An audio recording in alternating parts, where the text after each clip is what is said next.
Assalamualaikum warahmatullahi wabarakatuh.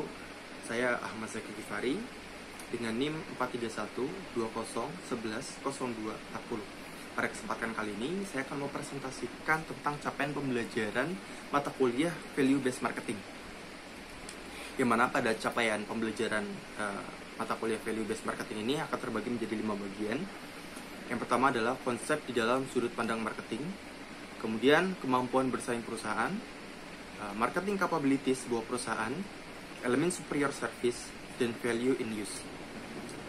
Kita menuju ke capaian pembelajaran mata kuliah pertama, yaitu konsep di dalam sudut pandang marketing. Definisi dari value dalam marketing, value adalah sesuatu yang dapat ditawarkan kepada pasar untuk dimiliki, digunakan, dikonsumsi, ataupun dinikmati guna memenuhi suatu kebutuhan dan keinginan. Value merupakan suatu nilai atau manfaat yang dapat diperoleh dari produk atau jasa yang ditukarkan atau dibeli. Value yang menurut persepsi konsumen layak dan pantas dengan biaya yang dikeluarkan akan memberikan kepuasan. Jadi, dalam marketing, nilai atau value adalah perbedaan antara manfaat dan biaya dari satu produk bila dibandingkan dengan produk lain, karena nilai dalam marketing akan mengacu pada sebuah produk barang ataupun jasa yang ditawarkan kepada konsumen.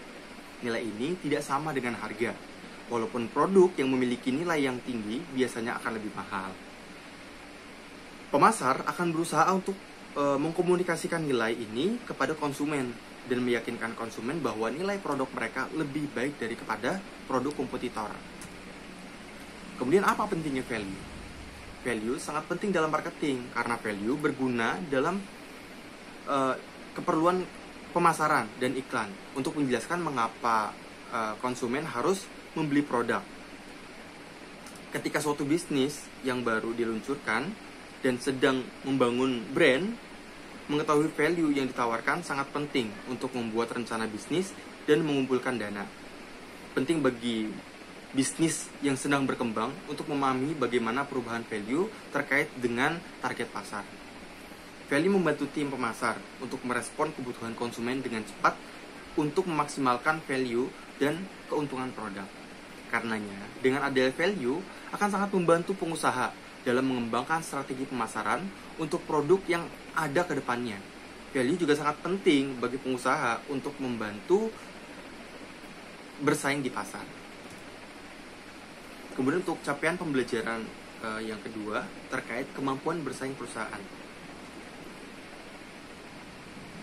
Yang pertama adalah kemampuan bersaing perusahaan, peran RBV yang sebagai dasar strategi pemasaran.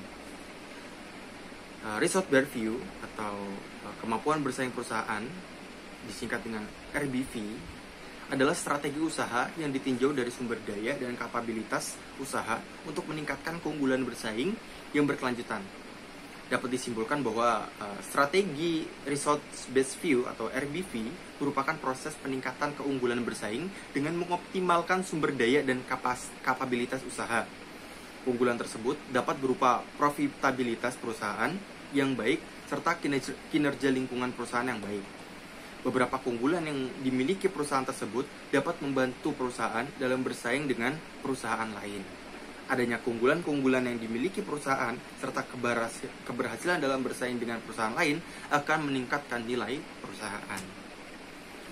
Kemudian peran strategik competitive advantage dalam strategi pemasaran.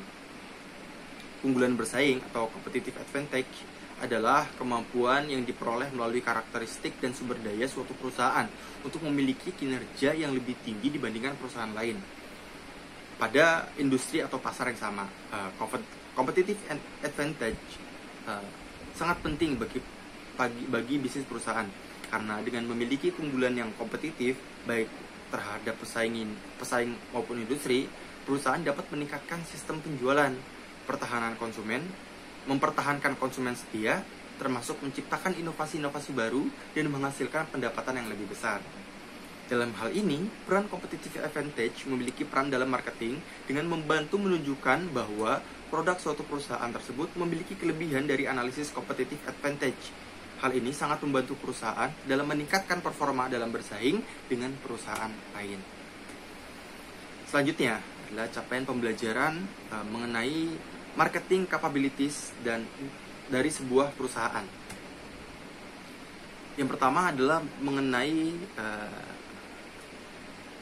segmenting, targeting, and positioning. Ini merupakan strategi pemasaran. Yang pertama adalah segmentasi atau segmenting. Segmentasi pasar pada dasarnya adalah suatu strategi untuk memahami kebutuhan dan keinginan konsumen. Segmentasi pasar dapat dilakukan berdasarkan berbagai faktor seperti demografi. Demografi itu seperti jenis kelamin, umur, usia, dan lain sebagainya. Kemudian psikologis, geografis itu sebagai tempat, wilayah, dan daerah, dan perilaku konsumen. Itu merupakan segmentasi pasar. Sedangkan targeting adalah mengevaluasi, kemudian memilih, menyeleksi, dan menjangkau konsumen yang akan menjadi sasaran. Tujuan dari targeting adalah untuk fokus pada segmen-segmen pasar yang memiliki potensi keuntungan yang tinggi dan sesuai dengan tujuan perusahaan. Proses selanjutnya adalah melakukan positioning, yaitu suatu strategi untuk memasuki benak konsumen, kan, sehingga bisa membentuk sebuah persepsi baik tentang produk pada konsumen, dengan tujuan membedakan diri dari pesaing dan menciptakan nilai tambah di pasar. Selanjutnya adalah Customer Relationship Management atau disingkat dengan RCM. RCM merupakan salah satu sarana untuk menjalin hubungan yang berkelanjutan antara perusahaan dengan para stakeholder maupun stakeholder lainnya. Intinya, RCM itu untuk menjalin hubungan dengan pelanggan. Itu inti dari RCM. RCM itu adalah pola hidup yang bertujuan untuk mengajak customernya menjadi partner dalam perusahaan tersebut dan berkembang untuk mendapatkan keuntungan bersama. Itu RCM. Tujuan RCM pada dasarnya adalah agar perusahaan dapat mengenali pelanggan secara lebih mendetail dan melayani mereka sesuai dengan kebutuhan. Secara umum, beberapa aktivitas dari konsep RCM adalah sebagai berikut, yaitu dengan mengembangkan database pelanggan yang kuat, membuat profil dari setiap pelanggan, dan menganalisis profitabilitas dari tiap-tiap pelanggan. Kemudian apa manfaat dari penggunaan RCM? Manfaatnya yaitu 1. Dapat meningkatkan jumlah konsumen, mengetahui tingkat kepemilikan perusahaan pada konsumen, kemudian mengetahui perbaikan yang harus dilakukan pada servis yang diberikan kepada konsumen, kemudian mengetahui kebutuhan konsumen pada masa yang akan datang, mengetahui ketidaknormalan pada setiap aktivitas transaksi, mampu menganalisa pola dalam transaksi, sebagai contoh, mampu mengetahui kombinasi produk yang akan dijual pada waktu-waktu tertentu, dan mengurangi risiko operasional. Itu merupakan manfaat dari penggunaan CRM. Selanjutnya adalah manajemen produk dan harga. Manajemen produk adalah proses perencanaan, pengembangan, dan pengelolaan produk dari awal hingga akhir. Itu merupakan manajemen produk.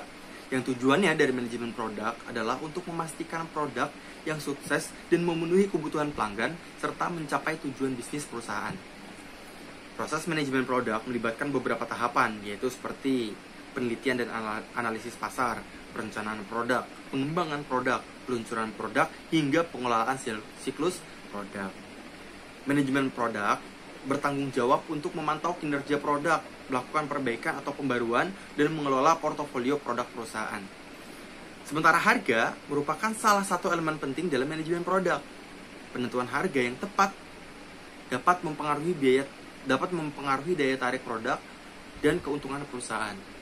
Dan beberapa faktor yang perlu dipertimbangkan dalam menentukan harga produk antara lain seperti biaya produksi, permintaan pasar, nilai tambah, dan strategi pemasaran. Selanjutnya, brand management. Brand management merupakan suatu proses untuk mengelola dan membangun merek suatu perusahaan agar memiliki citra yang kuat di mata konsumen dan membedakan diri dari pesaing. Tujuan brand management yang utama adalah untuk menciptakan kesadaran, kepercayaan, dan loyalitas konsumen terhadap brand atau merek. Proses brand management melibatkan beberapa tahapan seperti menentukan identitas merek, menyusun strategi merek, pengelolaan komunikasi merek, pengawasan dan perlindungan merek, serta pemantauan dan pengukuran kinerja merek. Selanjutnya, analisis pesaing. Analisis pesaing adalah proses mempelajari dan menganalisis pesaing bisnis dalam industri yang sama.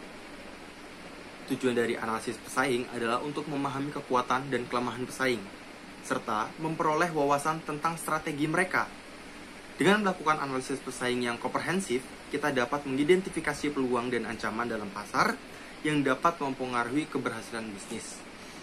Berikut adalah langkah-langkah yang dapat dilakukan dalam analisis pesaing, yaitu mengidentifikasi pesaing, mengumpulkan data, menganalisa produk dan layanan, menganalisa strategi pemasaran, meninjau kelemahan dan kekuatan pesaing, mengidentifikasi peluang dan ancaman, dan mengembangkan strategi. Selanjutnya, pada capaian pembelajaran mata kuliah yang keempat mengenai elemen superior service. Yang pertama adalah peran service culture. Peran service culture merupakan hal penting dalam perusahaan karena ini akan mempengaruhi cara perusahaan berinteraksi dengan pelanggan dan karyawan. Service culture mengacu pada norma, nilai, dan keyakinan yang diterapkan oleh perusahaan dalam memberikan pelayanan yang berkualitas kepada pelanggan. Hal ini berkaitan dengan beberapa hal, yaitu hal ini dapat bermanfaat sebagai berikut, yaitu 1. Meningkatkan kepuasan pelanggan, kemudian meningkatkan retensi pelanggan, meningkatkan kepuasan karyawan, meningkatkan produktivitas dan efisiensi, meningkatkan reputasi perusahaan. Ini merupakan peran service culture dan manfaat dari service culture itu sendiri. Kemudian CSR atau Corporate Social Responsibility. CSR adalah bentuk kepedulian perusahaan terhadap masyarakat sekitar, meliputi beberapa aspek, yaitu dari aspek ekonomi, aspek hukum, etika, serta kontribusi pada isu sosial. CSR dikemas dalam 3 fokus yang disingkat dengan 3P, singkatan dari Profit, Planet, dan People. Penjabarannya, perusahaan yang baik tidak hanya memburu keuntungan ekonomi belaka atau profit, tidak hanya sekadar mengejar profit, melainkan memiliki kepedulian terhadap kelestarian lingkungan, yaitu planet, dan kesejahteraan masyarakat, yaitu people.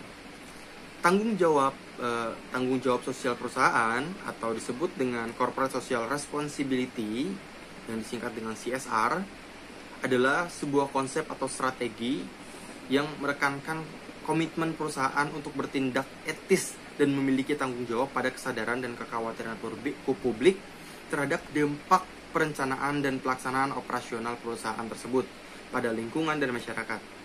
CSR dalam perusahaan bertujuan untuk memberikan nilai pada masyarakat, berpartisipasi dalam kesadaran lingkungan, dan meningkatkan kesejahteraan dan produktivitas karyawan yang bekerja di perusahaan.